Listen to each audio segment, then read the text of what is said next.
नमस्कार। आज हम एक ऐसे टॉपिक पर बात करने वाले हैं जो हम सब की डिजिटल जिंदगी से बहुत गहराई से जुड़ा हुआ है। जी हाँ, आज हम समझेंगे इंटरनेट फ्रॉड को और जानेंगे कि इससे खुद को कैसे महफूज रखा जाए। जरा सोचिए, क्या हमारा पैसा और हमारी पर्सनल जानकारी इंटरनेट पर वाकई में सेफ है? ये एक ऐसा सवाल है जो हम सबको परेशान करता है, क्योंकि देखिए, एक छोटी सी गलती या थोड़ी सी लापरवाही भी बहुत भारी पड़ सकती है। तो चलिए, आज की इस चर्चा में इसी गुत्थी को सुलझाते हैं और देखते हैं कि डिजिटल दुनिया के खतरे क्या हैं और इनसे बचने के रास्ते क्या हैं। तो चलिए शुरू से शुरू करते हैं। सबसे पहले ये समझना जरूरी है कि आखिर ये इंटरनेट फ्रॉड होता क्या है। देखिए, सीधी और सरल भाषा में इंटरनेट फ्रॉड एक तरह का साइबर क्राइम है। इसमें क्रिमिनल्स इंटरनेट का इस्तेमाल एक हथियार की तरह करते हैं और इनका मकसद सिर्फ एक ही होता है, लोगों को धोखा देकर उनके पैसे या उनकी पर्सनल जानकारी जैसे पासवर्ड या बैंक डिटेल्स चुराना। तो सवाल उठता है कि ये होता कैसे है? ये अपराधी उन्हीं रास्तों का इस्तेमाल करते हैं जिन्हें हम और आप रोज इस्तेमाल करते हैं, जैसे कि फर्जी वेबसाइट्स बनाकर या फिर ईमेल, फोन कॉल्स और सोशल मीडिया के जरिए, ताकि कोई भी आसानी से इनके जाल में फंस जाए। अब जरा इन धोखेबाजों के कुछ सबसे कॉमन हथकंडों पर नजर डालते हैं। ये जानना इसलिए जरूरी है क्योंकि अगर हम दुश्मन के हथियार पहचान लें तो बचाव करना कहीं ज्यादा आसान हो जाता है। तो सबसे पहला और शायद सबसे आम तरीका है नकली वेबसाइट्स। ये देखने में बिल्कुल असली जैसी लगती हैं और बस यहीं पर सबसे बड़ा धोखा हो जाता है। और यकीन मानिए, ये क्रिमिनल्स असली वेबसाइट की हूबहू नकल बनाने में काफी मेहनत करते हैं, एक एक डिटेल का ध्यान रखते हैं। और ये सब क्यों? ताकि हमारा भरोसा जीत सकें और फिर उसी भरोसे का फायदा उठाकर हमारे पैसे या पर्सनल डिटेल्स उड़ा सकें। चलिए, अब आते हैं दूसरे सबसे मशहूर तरीके पर, जिसका नाम शायद सबने सुना होगा, फिशिंग। फिशिंग में होता यह है कि धोखेबाज आपको कुछ लुभावने या कभी-कभी डराने वाले ईमेल्स, मैसेज या कॉल्स करते हैं।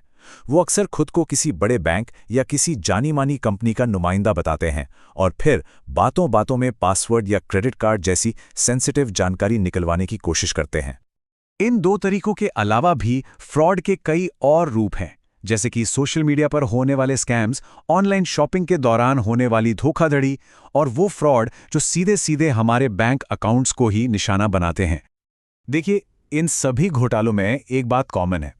ये उन्हीं प्लेटफॉर्म्स को निशाना बनाते हैं जिन पर हम रोज भरोसा करते हैं, फिर चाहे वो दोस्तों से कनेक्ट करने के लिए सोशल मीडिया हो, घर का सामान खरीदने के लिए कोई ऑनलाइन स्टोर हो, या अपने पैसे मैनेज करने के लिए हमारी बैंक की वेबसाइट ही क्यों ना हो। तो ठीक है, अब हम खतरों को तो समझ गए, लेकिन सबसे बड़ा सवाल तो ये है कि इनसे बचे कैसे। चलिए, अब बात करते हैं समाधान की। देखते हैं कि हम अपनी डिजिटल शील्ड यानी अपनी सुरक्षा का कवच कैसे मजबूत कर सकते हैं। ऑनलाइन सेफ्टी के लिए ये 5 कदम उठाए जा सकते हैं। पहला, किसी भी वेबसाइट पर भरोसा करने से पहले उसे ठीक से चेक करें।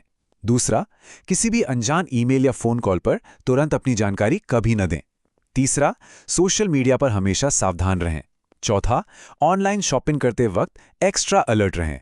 और पांचवां, बैंकिंग करते समय तो खास तौर पे होशियारी बरतें। तो अगर इस पूरी बातचीत में से एक बात याद रखनी हो तो वो ये है, भरोसा करने से पहले हमेशा वेरीफाई करें।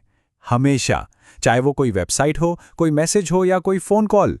बस थोड़ी सी सावधानी हमें एक बहुत बड़े नुकसान से बचा सकती है। अच्छा, और उन लोगों का क्या होता है जो ये सारे अपराध करते हैं? क्या वह बच निकलते हैं? जी नहीं। कानून में इंटरनेट फ्रॉड के लिए बहुत सख्त सजा का प्रावधान है। इस तरह के क्राइम करने वालों को जेल हो सकती है, उन पे भारी जुर्माना लग सकता है, या फिर अपराध कितना बड़ा है उस हिसाब से ये दोनों सजाएं भी हो सकती हैं।